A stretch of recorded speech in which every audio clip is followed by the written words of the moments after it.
Abu Bakar, ada Masjid Umamah, tapi nggak ada sholat Jumatnya. Sholat Jumatnya di Masjid Nabawi semua. Maka kalau kita masuk ke dalam Masjid Umamah, masuk ke dalam Masjid Abu Bakar, masuk ke dalam Masjid Sayyidina Ali, kita tetap sholat tahiyatul masjid. Bukan berarti kalau nggak ada sholat Jumat dan musola, usolli sunnatan tahiyatul langka. Aslinya dalam fikih itu cuma dua, masjid dan masjid jami. Kalau nggak percaya tanya Kiai. Tapi karena kita terlalu kreatif di Indonesia sampai 5 masjid, surau, langgar, musola, Islamic Center, masjid besar, masjid agung. Sebenarnya secara fikih semuanya adalah masjid. Tapi di dalam rumah mesti kita buat. Saya Pak Ustadz bukan orang kaya, rumah saya tidak besar, biasa-biasa saja, lantainya juga nggak ada yang tinggi seperti ini. Cukup biasakan di pojok rumah itu gelar musol, gelar sajadah, sehingga kita sholat, sehingga anak kita tahu.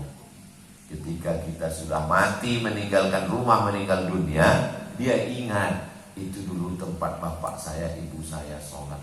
Dia pun akan sholat di situ, melelehkan air mata, terobati rindunya. Yang bisa merasakan itu hanya orang yang pernah melakukannya.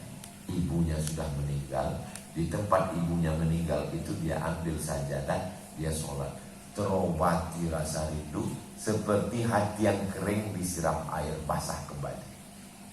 Saya menemukan sendiri, nggak pernah baca buku, nggak pernah dengar ceramah, tiba-tiba sangat rindu kepada almarhumah. Saya datang ke rumahnya, saya ambil sajadahnya, saya gelar di tempat dia sholat, saya sholat di situ. Rasanya enak ya. Gimana rasanya? Susah mengungkapkan rasa dengan kata-kata. Karena memang rasa tak bisa diungkapkan dengan kata.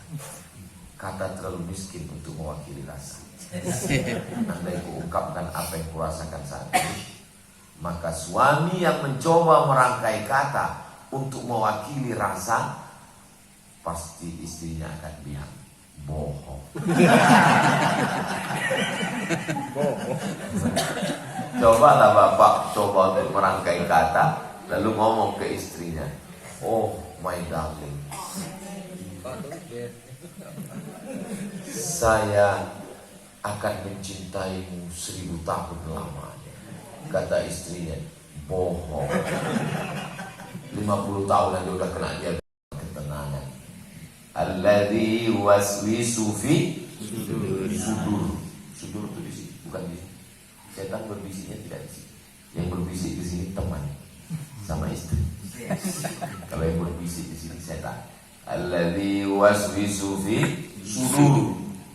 Sudur sebelah yang mana? Kanan, kiri, atas, bawah, sebelah kiri. Letaknya qalbu. Karena setan berbisik di qalbu. Alladzi waswisu fi sudurin nas minal jinnati. Makanya qalbu itulah yang diajak berzikir. Makanya orang berzikir itu biasanya kumpulan lafaz. Sudah. Kaifa halukum? Baik. How are you tonight?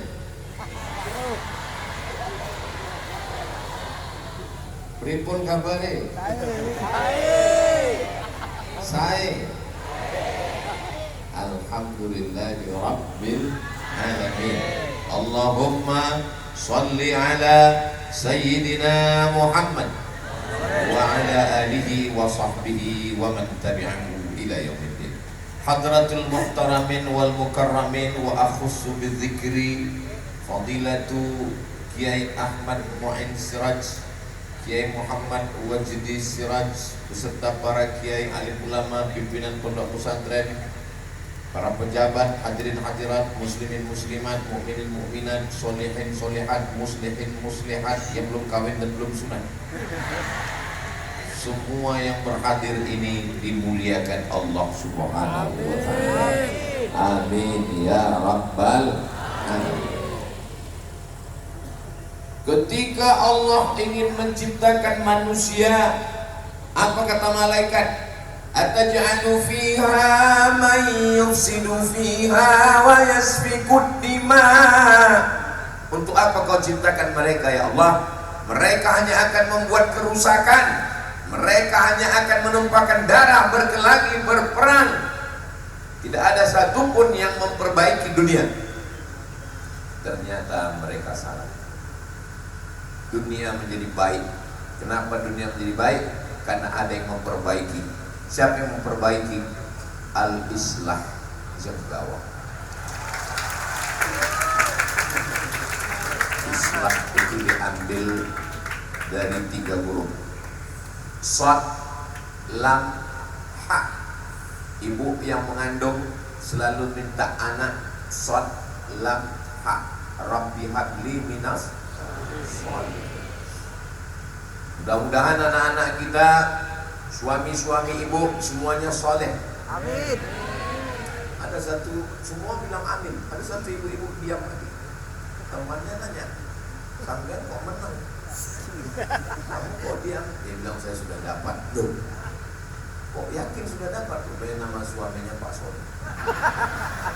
Soleh artinya memperbaiki. Soleh artinya baik.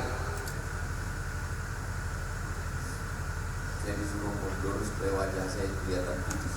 Kalau di depan gelap, suasananya maghrib.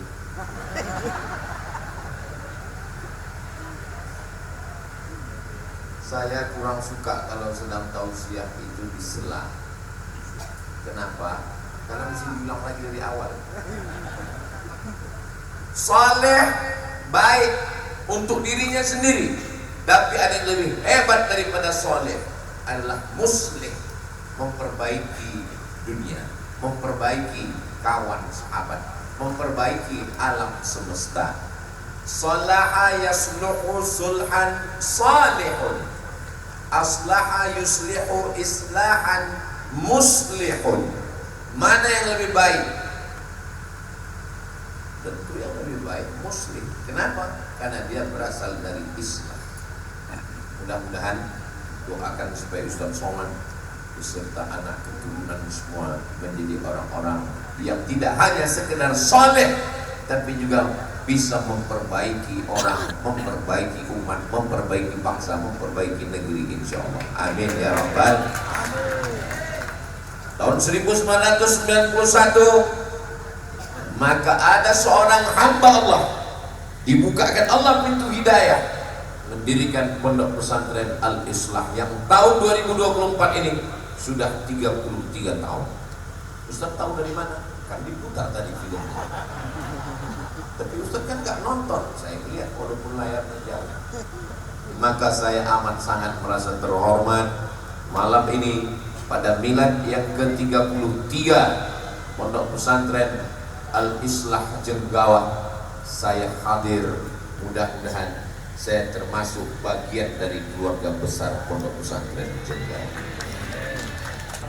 Dikhawatirkan nanti bagaimana ini kepanasan karena sudah lama tidak turun hujan. Ternyata malam ini tidak panas, suasananya sejuk dan tenang. Dikhawatirkan nanti kalau tabligh akbar tidak ada pakai tenda, bagaimana langit sebagai atapnya, bagaimana kalau turun hujan. Ternyata hujan sudah turun duluan. Syukur nikmat, alhamdulillahi rabbil alamin.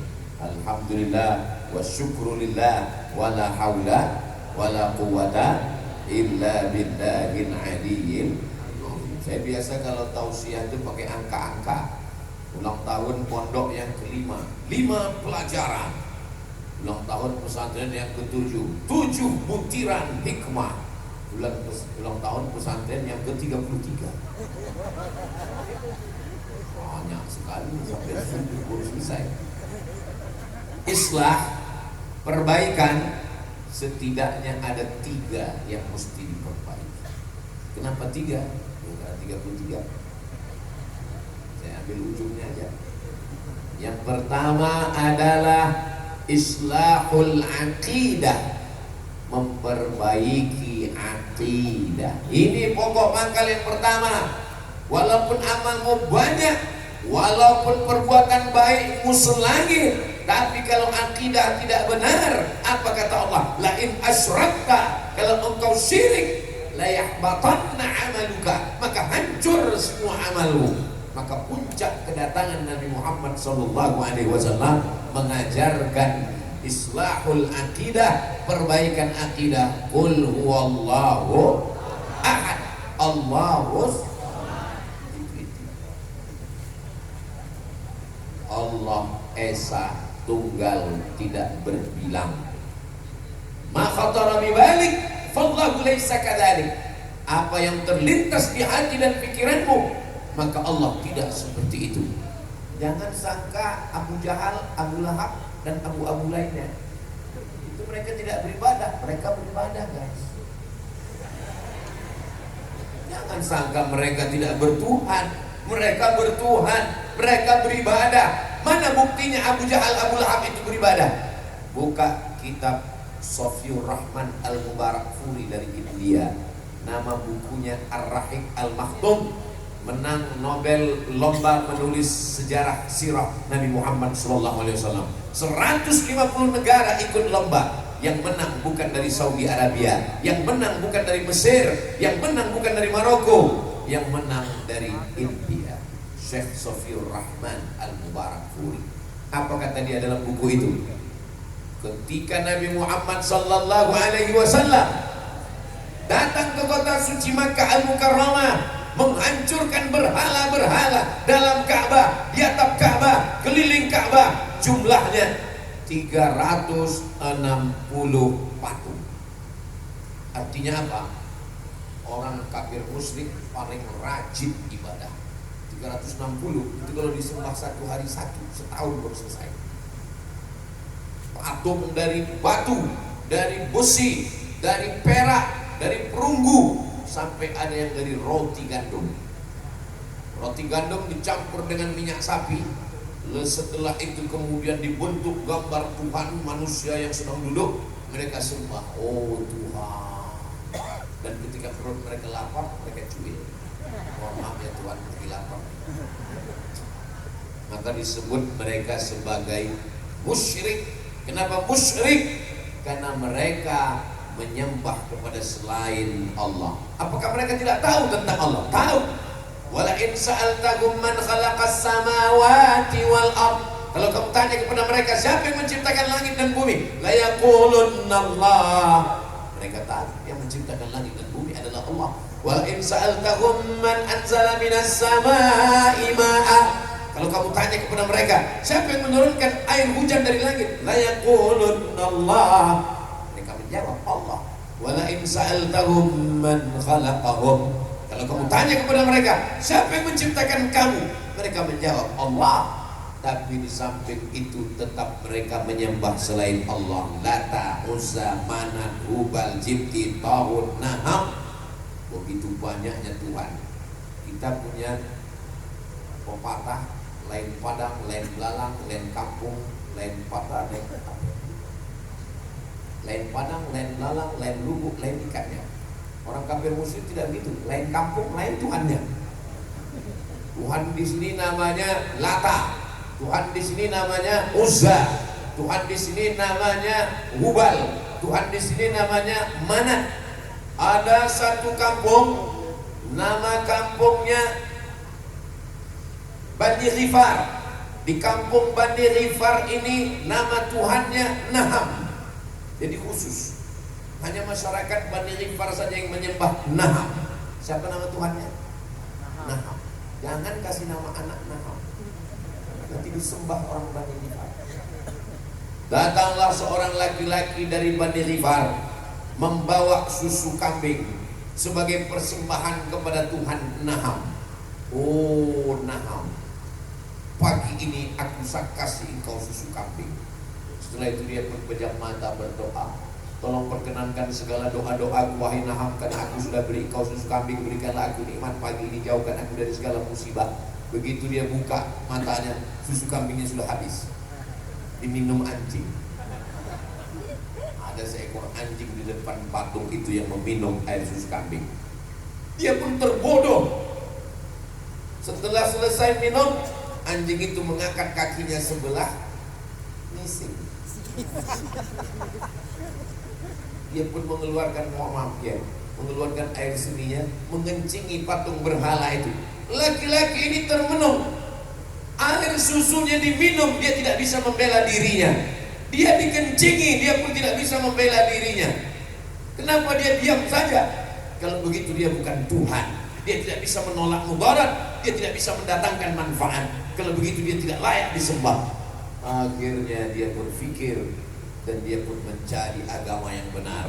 Dia mendapat berita ada seorang nabi datang, Sayyidina wa maulana wa syafi'ina wa zuhrina wa qurrati a'yunina Muhammad sallallahu alaihi wasallam. Dia pun datang. Itulah laki-laki bernama Abu Dzar Al-Ghifari dari Bani Ghifar.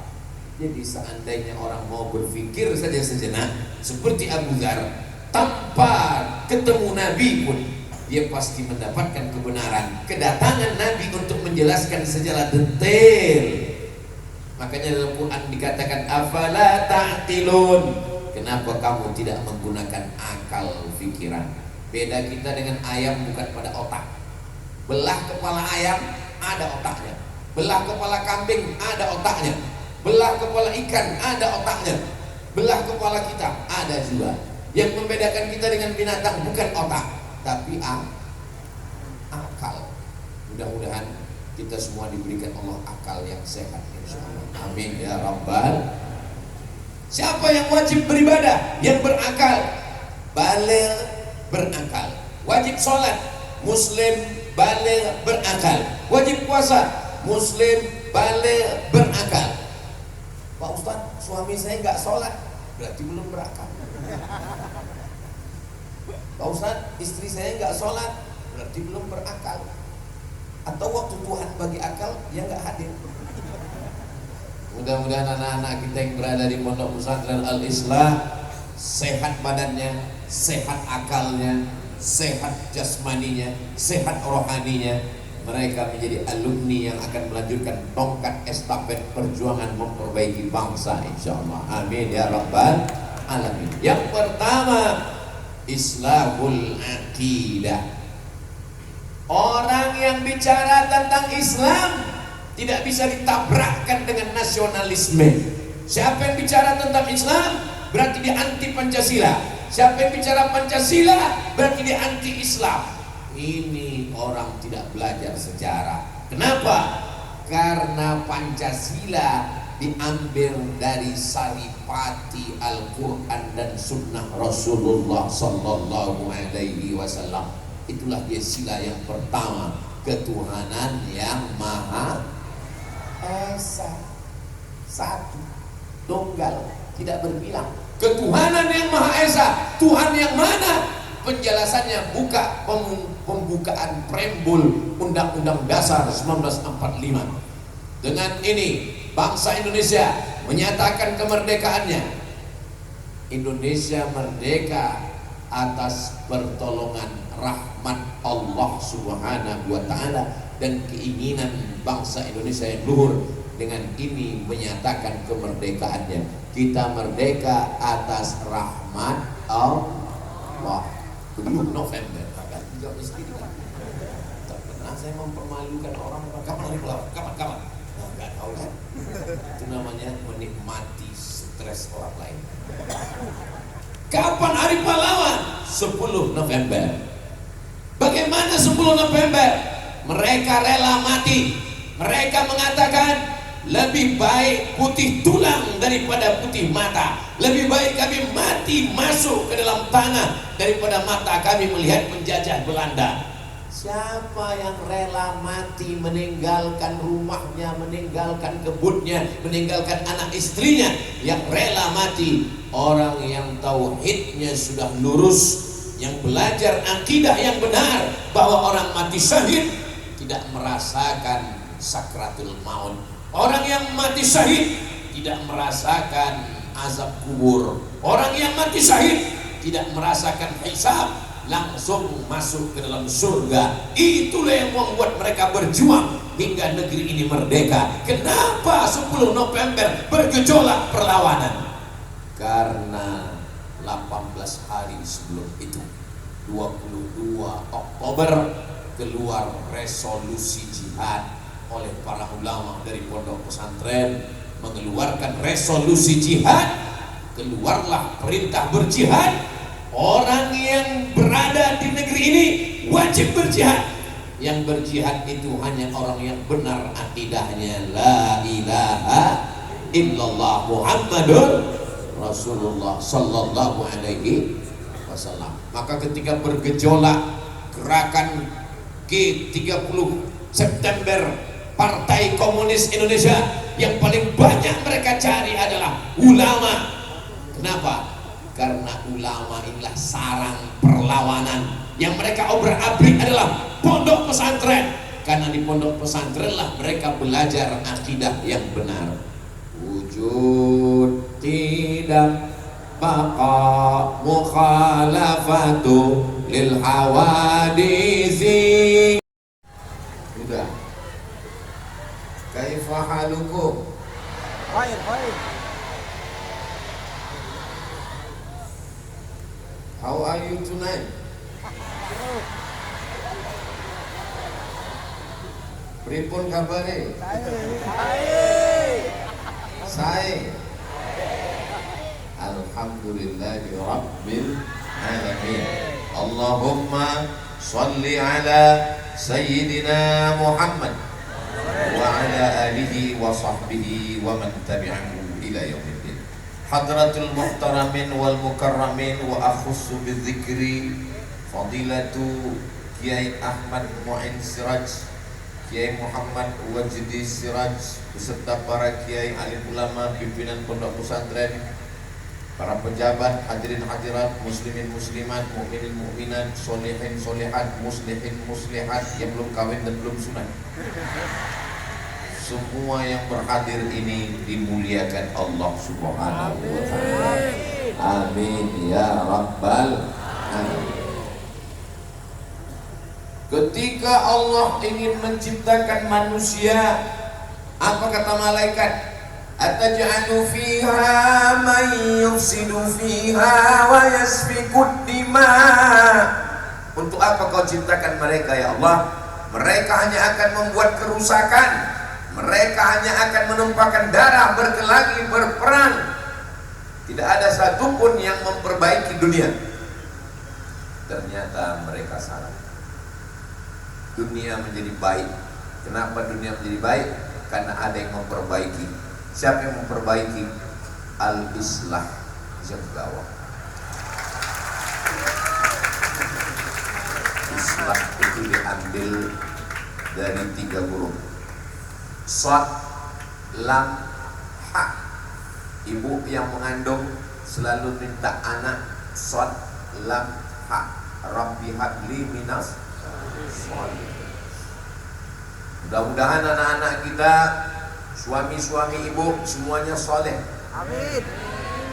Ada satu, semua bilang amin. Ada satu ibu-ibu diam lagi. Temannya nanya, sampean kok menang? Kamu kok diam? Dia bilang saya sudah dapat. Loh, kok yakin sudah dapat? Rupanya nama suaminya Pak Soleh. Soleh artinya memperbaiki. Soleh artinya baik. Saya disuruh mundur supaya wajah saya kelihatan putih. Kalau di depan gelap, suasananya maghrib.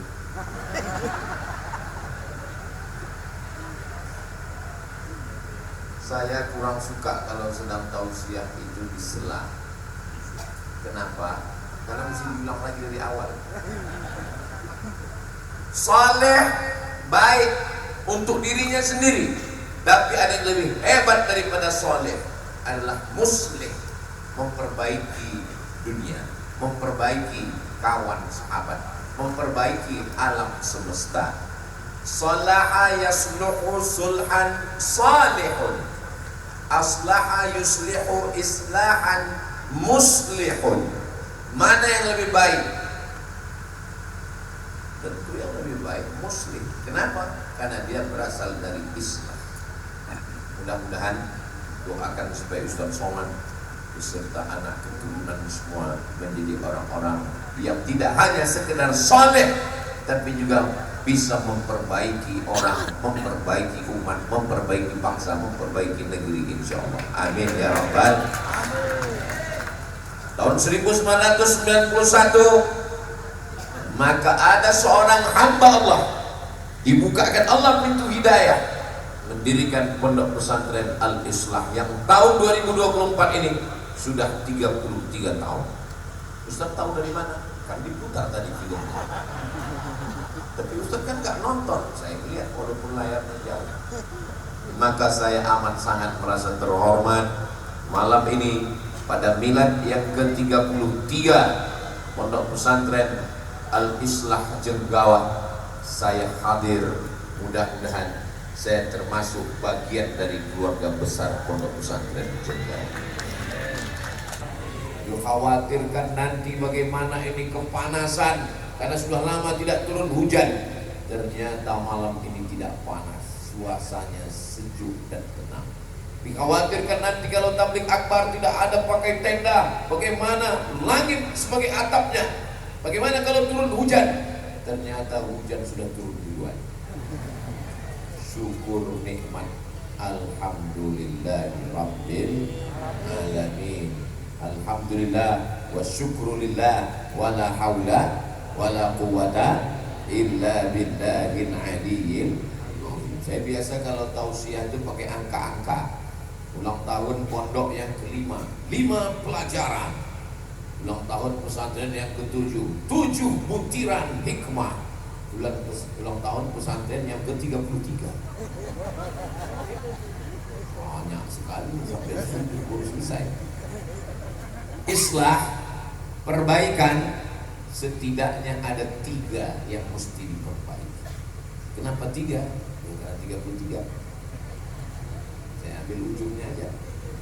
Yang pertama adalah islahul aqidah, memperbaiki aqidah. Ini pokok pangkal yang pertama.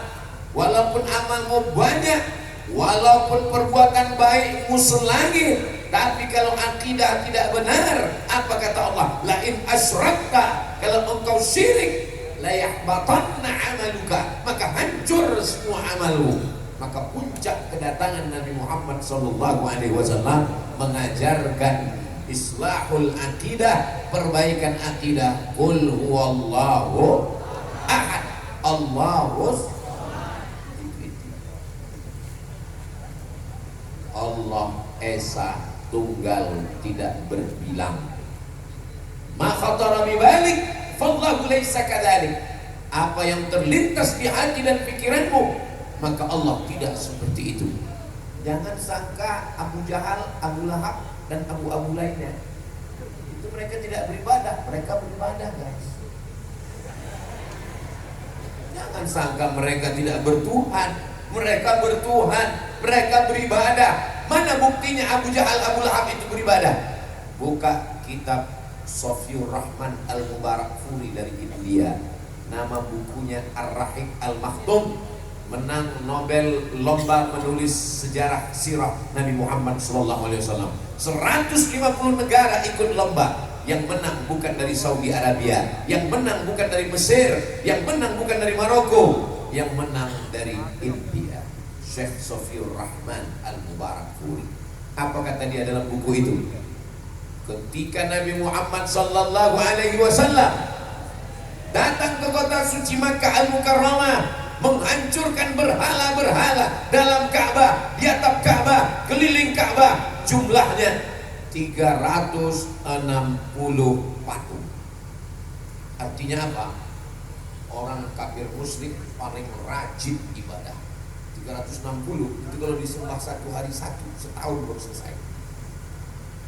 Patung dari batu, dari besi, dari perak, dari perunggu, sampai ada yang dari roti gandum. Roti gandum dicampur dengan minyak sapi. Setelah itu kemudian dibentuk gambar Tuhan manusia yang sedang duduk. Mereka sembah, oh Tuhan. Dan ketika perut mereka lapar, mereka cuil. Mohon maaf ya Tuhan, lagi lapar. Maka disebut mereka sebagai musyrik. Kenapa musyrik? Karena mereka menyembah kepada selain Allah. Apakah mereka tidak tahu tentang Allah? Tahu. Wala in sa'altahum man khalaqas samawati wal ard. Kalau kamu tanya kepada mereka siapa yang menciptakan langit dan bumi, la yaqulunna Allah. Mereka tahu yang menciptakan langit dan bumi adalah Allah. Wa in sa'altahum man anzala minas samaa'i ma'an. Kalau kamu tanya kepada mereka siapa yang menurunkan air hujan dari langit, la yaqulunna Allah. Mereka menjawab Allah. Wa la in sa'altahum man khalaqahum. Kalau kamu tanya kepada mereka siapa yang menciptakan kamu, mereka menjawab Allah. Tapi di samping itu tetap mereka menyembah selain Allah. Lata, Uzza, Manat, Hubal, Jibti, Tawud, Naham. Begitu banyaknya Tuhan. Kita punya pepatah, lain padang, lain belalang, lain kampung, lain patah, lain petang. Lain padang, lain belalang, lain lubuk, lain ikannya. Orang kafir musyrik tidak begitu. Lain kampung, lain Tuhannya. Tuhan di sini namanya Lata. Tuhan di sini namanya Uzza, Tuhan di sini namanya Hubal, Tuhan di sini namanya Manat. Ada satu kampung, nama kampungnya Bani Ghifar. Di kampung Bani Ghifar ini nama Tuhannya Naham. Jadi khusus, hanya masyarakat Bani Ghifar saja yang menyembah Naham. Siapa nama Tuhannya? Naham. Jangan kasih nama anak Naham, nanti disembah orang Bani Ghifar. Datanglah seorang laki-laki dari Bani Ghifar membawa susu kambing sebagai persembahan kepada Tuhan Naham. Oh Naham, pagi ini aku kasih engkau susu kambing. Setelah itu dia berpejam mata berdoa, tolong perkenankan segala doa-doaku wahai Naham, karena aku sudah beri engkau susu kambing, berikanlah aku nikmat pagi ini, jauhkan aku dari segala musibah. Begitu dia buka matanya, susu kambingnya sudah habis, diminum anjing. Ada seekor anjing di depan patung itu yang meminum air susu kambing. Dia pun terbodoh. Setelah selesai minum, anjing itu mengangkat kakinya sebelah, ngising. Dia pun mengeluarkan, mengeluarkan air seninya, mengencingi patung berhala itu. Laki-laki ini termenung.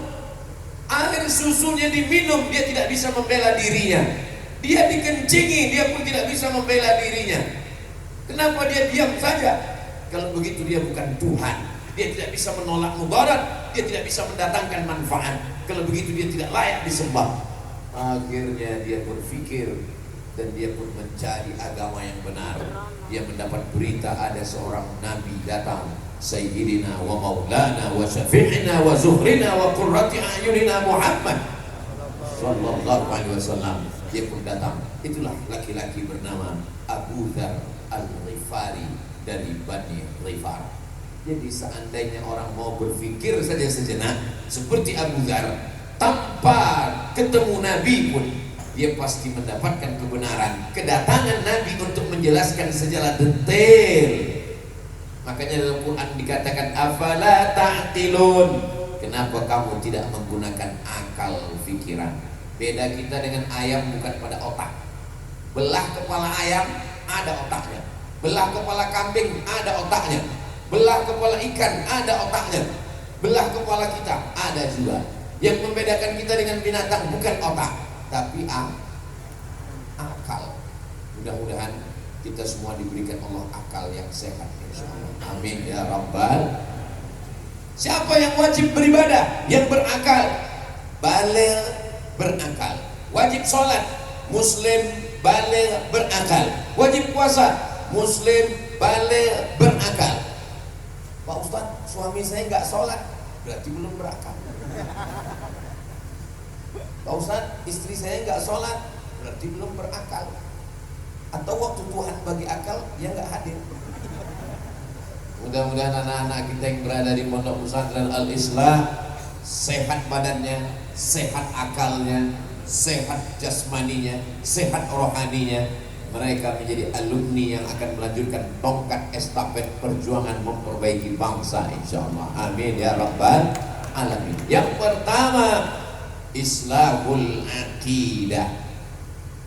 Orang yang bicara tentang Islam tidak bisa ditabrakkan dengan nasionalisme. Siapa yang bicara tentang Islam berarti dia anti Pancasila.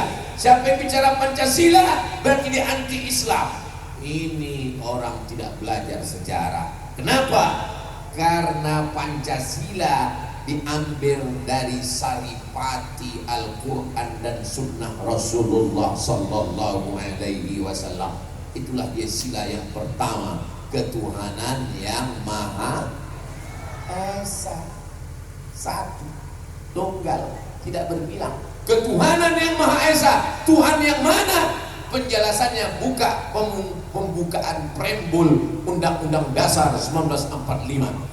Dengan ini bangsa Indonesia menyatakan kemerdekaannya. Indonesia merdeka atas pertolongan rahmat Allah Subhanahu wa taala dan keinginan bangsa Indonesia yang luhur. Dengan ini menyatakan kemerdekaannya. Kita merdeka atas rahmat Allah.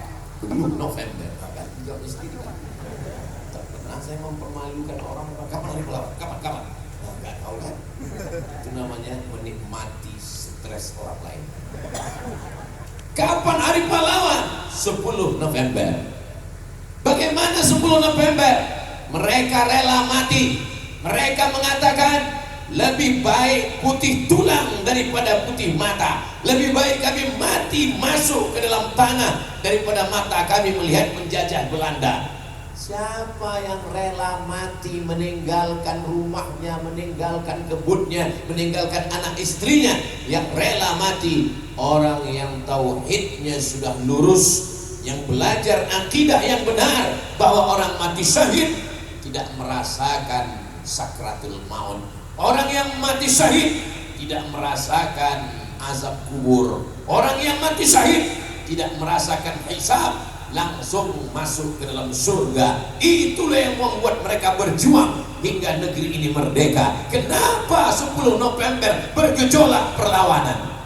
Karena 18 hari sebelum itu, 22 Oktober, keluar resolusi jihad oleh para ulama dari pondok pesantren, mengeluarkan resolusi jihad. Keluarlah perintah berjihad. Orang yang berada di negeri ini wajib berjihad. Yang berjihad itu hanya orang yang benar akidahnya, la ilaha illallah Muhammadur Rasulullah Sallallahu Alaihi Wasallam. Maka ketika bergejolak gerakan G30 September Partai Komunis Indonesia, yang paling banyak mereka cari adalah ulama. Kenapa? Karena ulama inilah sarang perlawanan. Yang mereka obrak-abrik adalah pondok pesantren. Karena di pondok pesantren lah mereka belajar akidah yang benar. Wujud tidak baqa mukhalafatu lil hawadith